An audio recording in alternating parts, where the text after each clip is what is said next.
各位朋友，你哋好，歡迎翻到嚟耳機音響小教室。咁影片開始前，勞煩未訂閱嘅朋友幫我按讚、訂閱、分享。你嘅訂閱同你嘅讚好係我哋介紹更多嘅產品嘅動力，亦都可以同更加多唔同品牌廠商可以安排爭取各大代理爭取到機器，或者爭取到早鳥優惠價。好似之前喺 AllDirect 咁啊，特此感謝。AllDirect 最後少量現貨，另外提大家。邊3 Plus 都已經到貨㗎啦。另外，今期嘅少少心意贈品，無論你購買嘅產品係使用順豐快遞定係落去我哋授權門市度領取，首先會送你一個優質嘅皮扣，靚嘅俾你夾耳機線啦。第二會送一對價值35蚊嘅優質品牌嘅耳棉或者耳膠，個尺碼咧記得同翻同事講喎。好，另外第3樣嘢就係咩咧？都係一個好實用一個少少心意嘅禮品啦，係可以俾你擺一啲日常嘅卡套，可以保護到佢防 RFID 嘅。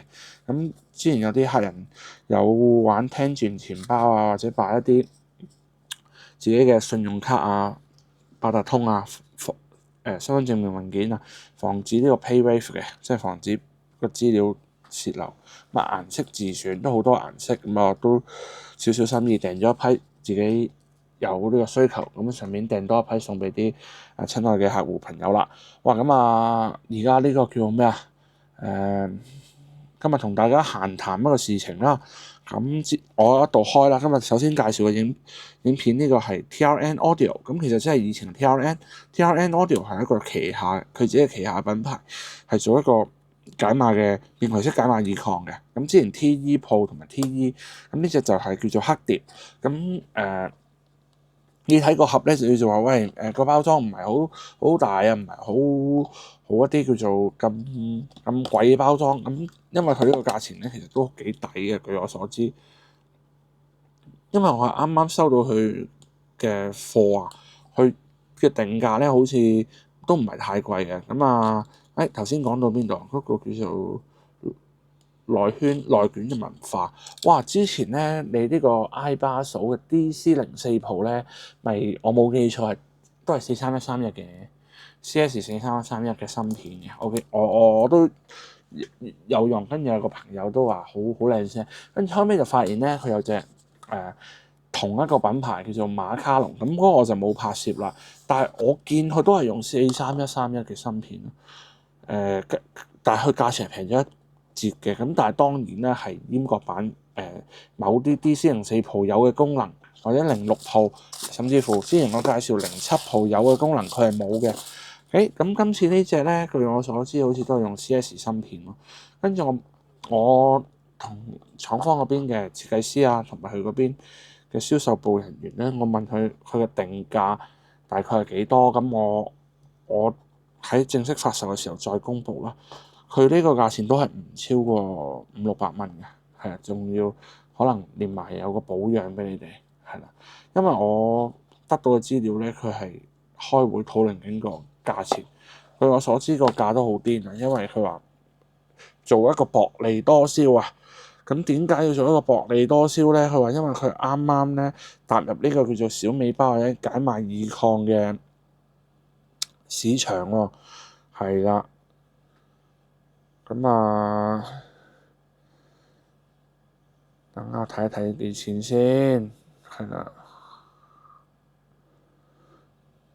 應該係5嚿水以內定6嚿水以內左右嘅，係啦。43131嘅芯片啊，暫時確認咗係2粒添啊，仲要係。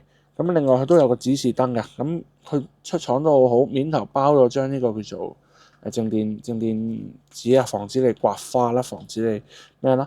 咁又有一個4.4加3.5mm 嘅輸出啦。咁亦都有個多功能嘅按鍵同埋大細聲掣啦。支持呢個 PCM 384kHz 32bit DSD 64 DSD 128 DSD 256。支持錄音嘅。有8段嘅 EQ。支持 Rock Play App 去 EQ 聯動嘅。待機藍色燈啦，呢個位置。PCM 就綠色 ，DSD 就紅色燈嘅。43131 CB5100。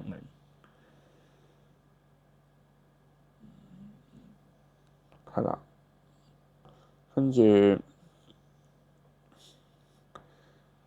仲有個3.5mm咪嘅，咁即係你有啲耳筒啊，本身你用親 TRN，可能之前有啲朋友用打機嗰隻或者其他嗰隻，佢用開 TRN 都要用啲咪啦。咁啊，注意啊，禁止3.5mm 同4.4mm 同時插入使用，否則損壞係無法維修。提提各位唔好插兩個一齊插。係啦，跟住呢個就係一個背面係一個鋼化玻璃嘅設計啦，你亦都會見到入邊少少嘅線路圖線路板啦。咁當然啦，你話佢呢個價錢咧，我首先未聽啦，我啱啱做過開箱，我聽完睇下，我又係一樣幾段片幾個產品補一段片俾大家。呢個價錢，我相信佢真係好有競爭力嘅。咁你會話喂？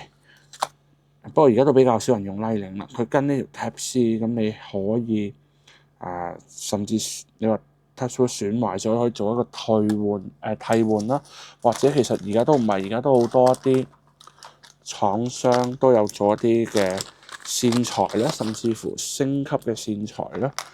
咁啊，佢有啲設計呢個長啲，咁啊，呢條啊短啲，係啦。咁有啲朋友就話：喂，我想做一個遲下有啲設備啦，唔一定呢隻 TRN 呢隻黑碟去換啦，你可以以前嘅 DC006啊、DC06 Pro 啊、DC04 Pro 啊、DC07 Pro 啊，或者 Feel KA3、KA5咧，你想換一啲嘅升級線咧，咁啊，我哋都一樣係有優惠嘅，咁亦都係可以你話喂，如果同相關產品一齊買都會有個套餐優惠價俾你。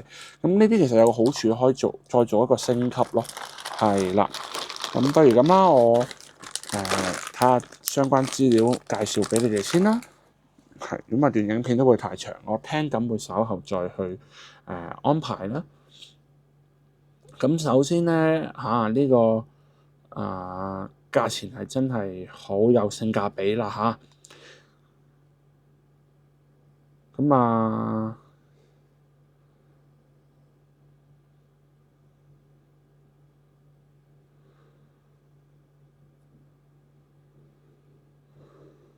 唔知有冇遊戲模式咧？不過我相信你哋唔會攞住自己隻4.4貴嘅耳機走去測試打機啊！但係我之前都聽嗰啲師兄講過嚇，咁當然如果你有呢方面嘅需求都可以啦嚇。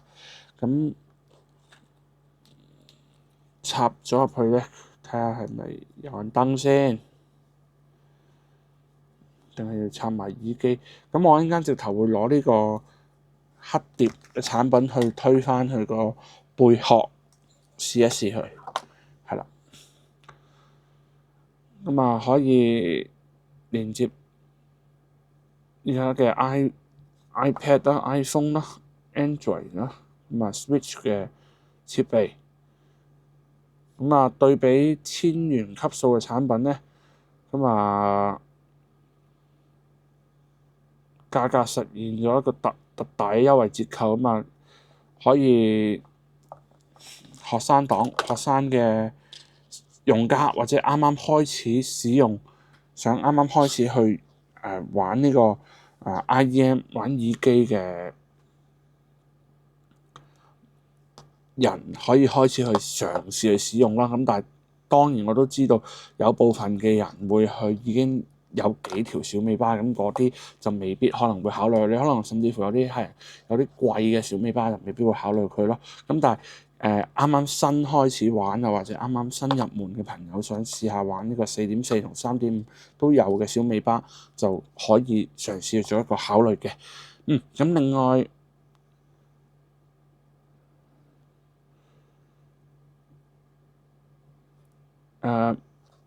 佢個推力我會嘗試試一下啦。咁因為有啲品牌嘅推力係會例如飛奧啦，飛奧之前嘅 KA15、KA17咧，或者 DC07 Pro 係會主打個大推力嘅。DC07 Pro 係4粒嘅43131，咁 DC04 Pro係2粒嘅43131。馬卡龍都係2粒嘅43131。咁當然佢仲會有其他核心嘅技術，如果有需要可以睇翻我重溫嘅影片啦。咁另外部分設備咧，提一提你哋需要可能開或者開翻嗰個 OTG 功能啦，同埋嗰個叫做高阻抗嘅耳機嘅設計嘅。咁試完再話俾大家知。咁今日嘅開箱就暫時到呢度，中意記得幫我按讚、訂閱、分享。我哋下段影片再見啦。係啦，咁佢入邊就有個快速入門指南，即係說明書。係啦，咁啊中間係一個模掣啦，跟住25g 唔係好唔包條線啦，25g 唔包條線都唔係好重嘅啫。係啦，咁有個 RGB 嘅燈，咁背面就英文啦。係啦，同埋呢個應該係日文、韓文係嘛？好，咁今日影片喺呢度，下段片見，拜拜。